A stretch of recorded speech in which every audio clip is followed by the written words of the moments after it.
showing off their size, speed, power, and problem-solving abilities. These behaviors keep our whales active and engaged.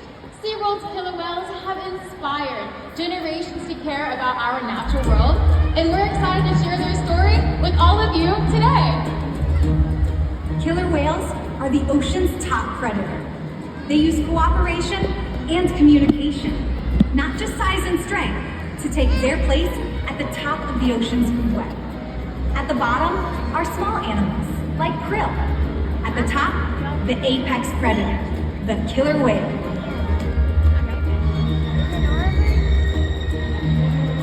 Killer whales are as big as a bus, faster than an Olympic swimmer, high-flying and powerful. We're going to see all of that today and more. These and other behaviors provide an environment full of enrichment. We spend days, weeks, months, and years building relationships with our whales. This creates trust, and that allows us to do some amazing things. For example, when you visit the doctor, you present your arm to draw blood, or step on the scale to see how much you weigh. It's much the same with our whales. Throughout today's experience, you'll see our whales moving together in unison.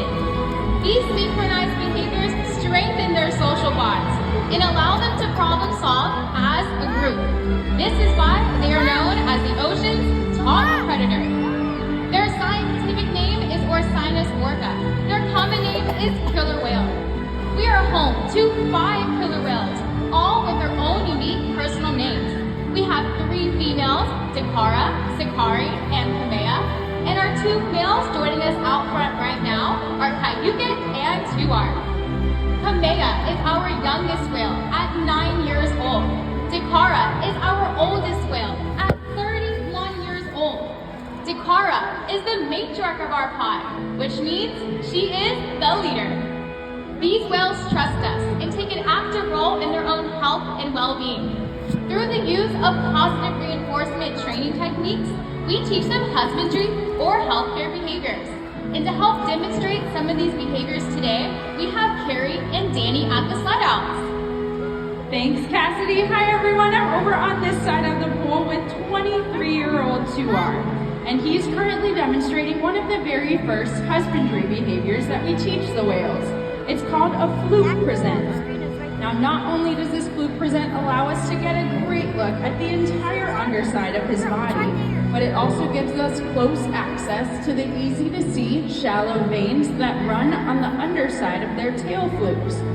Our veterinarians can collect a blood sample from these veins at least once a month.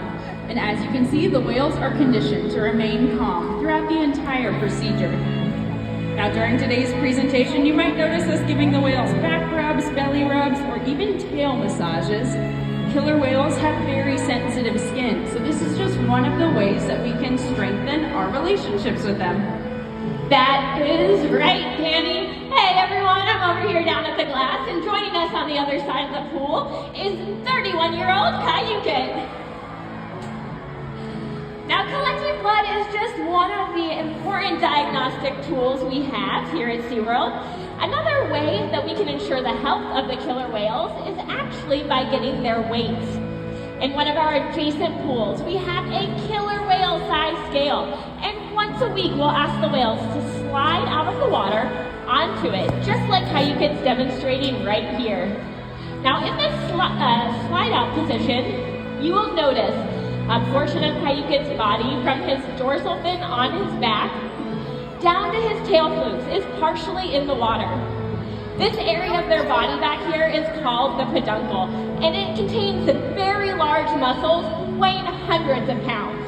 So to get an accurate weight, we taught them to lift up their heads and tails.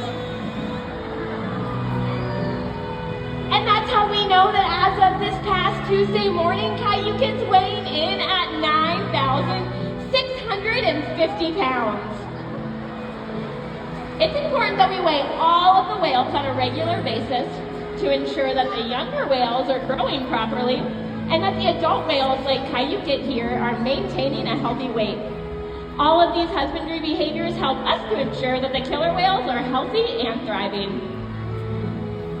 And the care isn't just physical. Mental stimulation and play are vital, and we surprise and engage with our whales at every opportunity. Play is how killer whales teach their young to hunt, and for the adults, play is important too. It seems that they just enjoy having fun. Making time for play is an important part of life for killer whales, and for us. Hi everyone, Tuar and I have moved down here to the glass, and joining us is Ashlyn. Now Ashlyn, did you know that killer whales learn through observational learning or mimicry? So they'll learn necessary life skills by watching their moms and other whales and copying some of the skills that they see. Now here at Seaworld, they can even learn by watching and copying some of our movements. It's kind of like a game of follow the leader. So today we're gonna have Tuar play a game of follow the leader with you. Does that sound okay? Awesome. Now Ashlyn, the first thing I'm gonna have you do is lift your left arm all the way up, your other left. There you go, and give him a great big wave.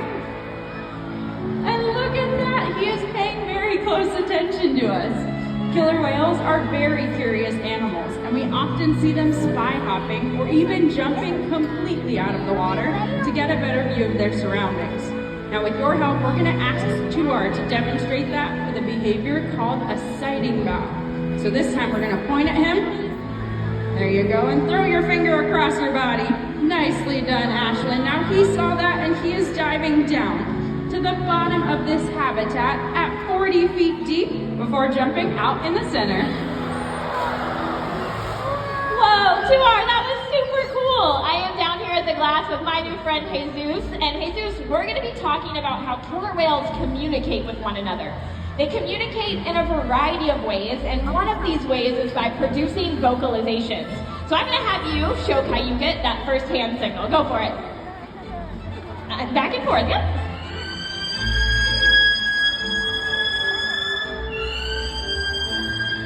Nicely done, Kayukit. Now you might have noticed that his mouth was closed while he was producing those sounds. Killer whales produce all of their vocalizations out of that blowhole on top of their head. Now, as I said, this is just one of the ways the whales communicate. Another way is actually by jumping out of the water, crashing their bodies back down onto the surface in a behavior called a breach. And we're gonna ask Kayukit to demonstrate. Ready? So take those two fists, stack them on top of each other, and bottom hand down. Nicely done! So the reason this is one of the ways killer whales communicate is because sound waves travel 4.5 times faster through water than through air. So this can be heard for miles. Awesome job, Kayukit and Jesus. Come ahead and turn around for me. Ladies and gentlemen, let's give a round of applause to both of our volunteers.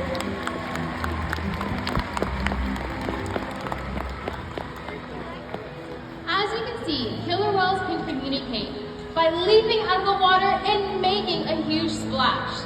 Seaworld's observation and research of the killer whales in our care has shed light on many mysteries about these amazing animals. For example, we know that the gestation period for a pregnant killer whale is 17 months.